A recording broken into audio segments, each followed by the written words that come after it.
So a couple of weeks ago, I was live streaming on Twitch and my community asked me to take a look at some of the latest trailers of TV shows and movies that are coming out. One of my viewers suggested a German Netflix show called Kleo, and while we were watching the trailer, we noticed a couple of VFX shots. If you don't know this about me, I've been a VFX artist for the last 15 years on a lot of shows and movies that you've probably seen and may even like, so this really kind of appealed to me to want to actually dig in and use my analytical brain to take a look at one of the VFX shots in this trailer and do a little bit of a semi-deep dive with my chat. Helps them get a little bit more informed and exercises critical thinking skills. So this is me sharing that discussion with you. Just a couple things before we start though. This isn't an excuse to dogpile on the VFX industry, VFX artists, or any studios in general, nor the show. It's not a commentary on the quality of the show overall. We are purely looking at just the visual effects of one shot in a trailer that may or may not be indicative of the final product that's in the TV show. I may pop up a few times throughout the video just to add more context or detail, or even just clarify a few things that I may have gotten wrong, or just want to kind of explain further. But if you do enjoy this video, please hit the like button and subscribe. It lets me know that you want to see more videos like this, which I'm very happy to do. With that said, let's jump in. Washed up VFX artist critiques better people. All right. So this is called Kleo. Is this a German show? I want to see that one where she explodes someone. Yeah, this has that classic. I don't know what it is, but there is a Netflix look to explosions. Netflix movies have a specific look to them, which I find so very interesting. This is probably green screen. This feels like green screen. It has that look where everything's kind of lit very specifically. And over here it's kind of cut out a little bit. I think this is probably a green or a blue screen kind of thing, which would suck because you have the reflections down here, but I've done many a shot like that. This is what I do at work. I go frame forwards, frame back. I don't know, I can't zoom. Okay. I can't zoom, but this is the thing with VFX, right? It's this here gets really, really bright, and this plant that is basically the same distance, if not closer, is kind of just normal. And then this chair that's really, really close, is even closer than this, is not as bright, but also the brightness is on this side. But here is shadow. What? Okay, so here's the other thing. Watch this light here. I don't know if you... Oh, no, you can't see it. Hang on. See this light here? Come start looking at it. Yeah, I'm about to ruin movies for you. Okay, look at this light here. Where the mouse is. Okay? It gets brighter. These all get brighter. Why? Why would these get brighter? Why would the glow increase here? I mean, if it had a filter, it would get brighter here. Electric surge, that's definitely what happens. I think it's cool that the stuff that's interacting, I think this is kind of interesting. Also, if this is smoke, it should be blurring everything behind it. Yeah, this railing here where it gets glowy. But also, why does this chair not get brighter too? How does the railing that's further behind get this bright, but the metal legs of these don't get bright yet they're closer? In the first shot, they're already separated bottom. Only the railing. Yeah, the light passes through the chair. This doesn't get brighter at all. This chair doesn't get brighter at all. See, this is why I shouldn't review VFX things. Because it's just me. I'm just going to end up ripping it apart. Look, it looked as a shot, it looks fine. It plays well and does the thing. From a VFX standpoint, I think there's good stuff that's happening here where it's the interactive light that they're doing, because it's hard to do. To do interactive light is really difficult, especially when something is dark. There's two things that are really difficult. When something already has a reflection and when something has no reflection, right? Because you're not starting in the middle and taking away or adding or anything. You're kind of starting at the one extreme versus the other, right? The lighting here is all baked in, where This has no reflection, no sheen. These all have like shadows baked in. You have to kind of remove all the shadows before you can do it. Same as like on this side, right? Like here, the light's coming this way from this light, and it's kind of got a little bit of shadow and shading. But this, again, this is the other thing. You can see here, the light, again, Robin, that railing. The railing gets hotter than the lamppost that's in front of it, and it wraps around it. That doesn't make sense. And also keep in mind, I am looking on YouTube. You know, I am. Let's go into Enhance Premium. There we go. Yeah, look how clear it is now. We can see more of the pixels. Jumping in again here, where we're going to talk a little bit more about how they may have shot some of this stuff. Because we have this shot, and what might have happened is they shot multiple different elements. So we have the hero shot of the guy standing by the pool. They may have then shot an additional element where they have a light on a light stand that's just kind of flashing on and off, that's supposed to simulate the light hitting all of the objects in the scene in different directions. There could have been another plate where they had a wind machine that's blowing things, and it all has to be combined into one in the compositing process. I don't know if that happened, but that could be one of those things. This is over the course of 5 or 6 frames. There's 24 frames in a second, usually on shows like this and movies. Over 5 or 6 frames, we're talking a blink of an eye. So in context, watching it as part of a bigger trailer with sound, with everything else that's going on, no one's looking for this. Does it serve the story? Is it doing what the showrunners intended? And does it fit the tone of the scene?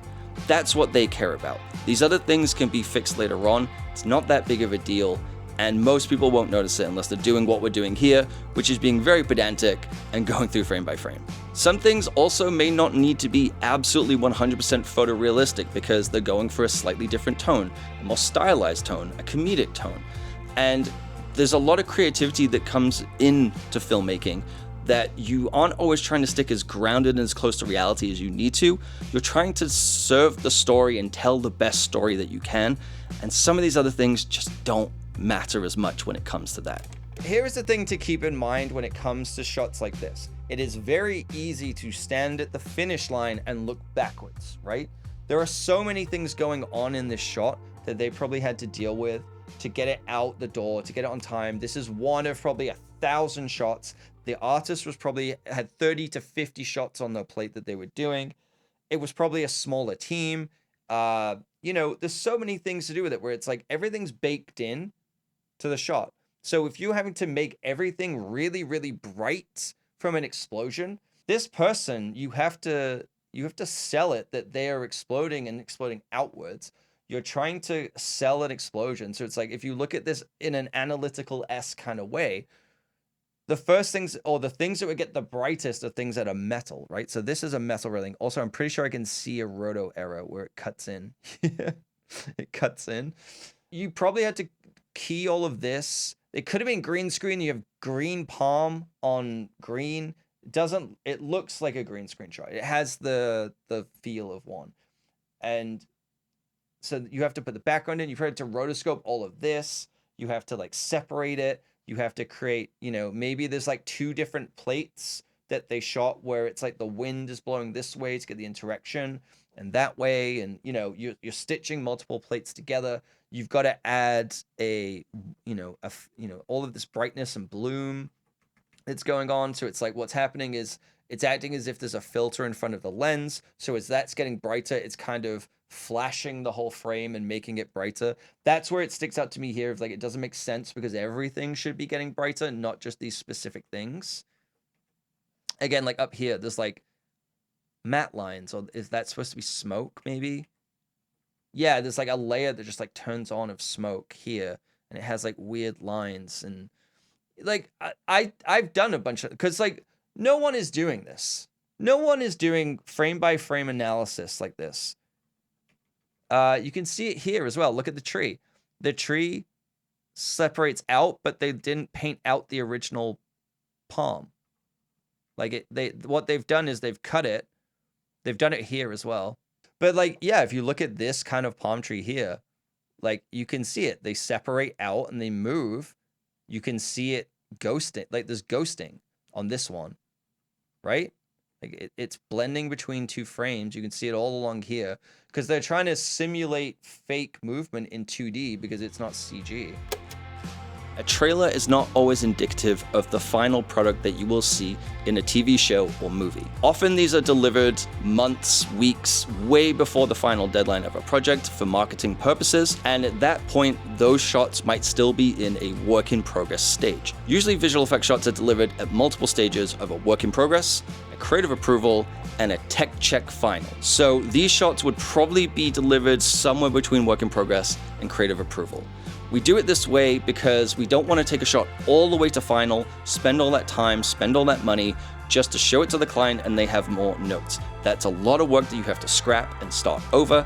It's just not worth doing. So we deliver it at multiple stages for marketing purposes or just for reviews and approvals, maybe on animation or fluids or anything like that. In this case with the fire, that could be what was happening. And we do this so that we're not wasting a bunch of time.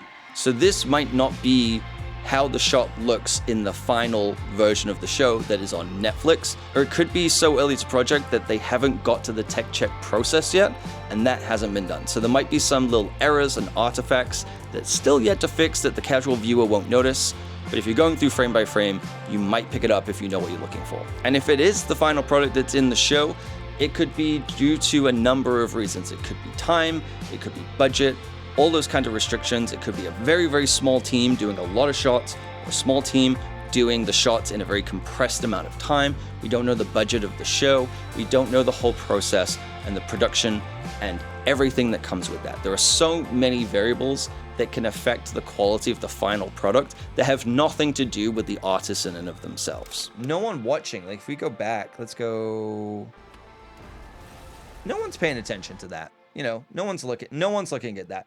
It's about focusing what you're paying, like what the audience is looking at, not me, who's going through frame by frame on YouTube. What is the story point that you're trying to get across to an audience? And it's that this guy is exploding, right? That is happening. The rest of it doesn't really matter. That difference of whether or not they painted out those couple of frames or not is not going to make the shot better as a whole, as a storytelling device. So it's going to fix some technical errors, but it's not going to make the whole story in context. Again, in context, not just a one-off shot, but in context, it's not going to change the outcome of that shot, you know, because you're not looking for that. That's not what's happening. That's not what you're engaged in. Shay and I have talked about this a bunch of times where it's about like with filmmaking stuff, it's like, making films and focusing so much on the camera and the lighting is one thing. You want it to look good because you want it to look professional. But ultimately, no one else really cares about that. You know, yes, it can be distracting if it's bad, but if it's good, no one really cares about it. What you got to focus on is the actual storytelling of what you're actually trying to convey in that scene. And if it is a visual effects thing, the visual effect is that guy is being blown up. It's not that the palm tree has ghosted things, or that the water ripples kind of have more of a 2D look than anything else. Or there's like, you know, I take an approach when it comes to this stuff of it doesn't have to be perfect. It just has to be consistent. So something that is wrong, let's say here, the reason I'm saying I can spot it is like when it goes to this, it suddenly disappears and goes away, right? But it's consistent the whole rest of that time. So it's consistently wrong, but it's consistent where it's not jarring and it's not pulling you out of what's going on. If his head suddenly like jutted over, like you'd be like, whoa, what was that? What happened here? This happening over the space of 2 frames, no one other than some idiot like me going through frame by frame on YouTube is going to notice that, right? Doesn't matter. Doesn't matter about this, you know? I mean, to me, it would. In a VFX context, I might not let it. But that's the thing. Sometimes you have to just let things through. It's like you can work on a shot forever and ever and ever to try and make it look as good as it can be. But sometimes it just has to be done. Sometimes the show has to come out. You can't spend any more time on that shot. And that's a thing you have to learn as an artist, is that you need to be able to not, it's not a kill your darling situation per se, but you have to remove a personal element where it's like, you just have to let it go and be out in the world, and it might not be perfect, and maybe you'll get a chance to fix it for an update or the DVD, or we call it a CBB, like could be better. And so there's things where you just label it as a CBB and you're like, okay, this is of an acceptable quality that conveys a story without any glaring problems to an audience that no one really would pick up unless they were going through frame by frame and were a VFX artist and knew what they were kind of looking for. No one really is looking for that stuff, right? And then you have a CBB where it's like, when they're going to release it on DVD, or if there's money, if there's time, you would actually make changes and update those things. You might like up-res something. You might clean up a couple of extra technical things. You might provide additional mats. For example, mats are just like DI mats, which is for color grading for the DVD release or the streaming release or whatever it might be. If it goes to theater and then comes out, there's a lot of extra stuff that can be done. But yeah, I mean, as a story point, I didn't want any of that stuff till I paused it, increased the bitrate, and went frame by frame, right? That's it. That's the whole video. If you enjoyed it, please hit the like button and subscribe. We're live on Twitch 4 times a week at twitch.tv/CameronKid. Come join us. We talk about movies. We have fun. We play movie-based games. We play other games. We just hang out. It's a really good time. So hopefully I'll see you over there. Thank you for watching. And yeah, leave a comment and let me know if you enjoyed it so I know to make more.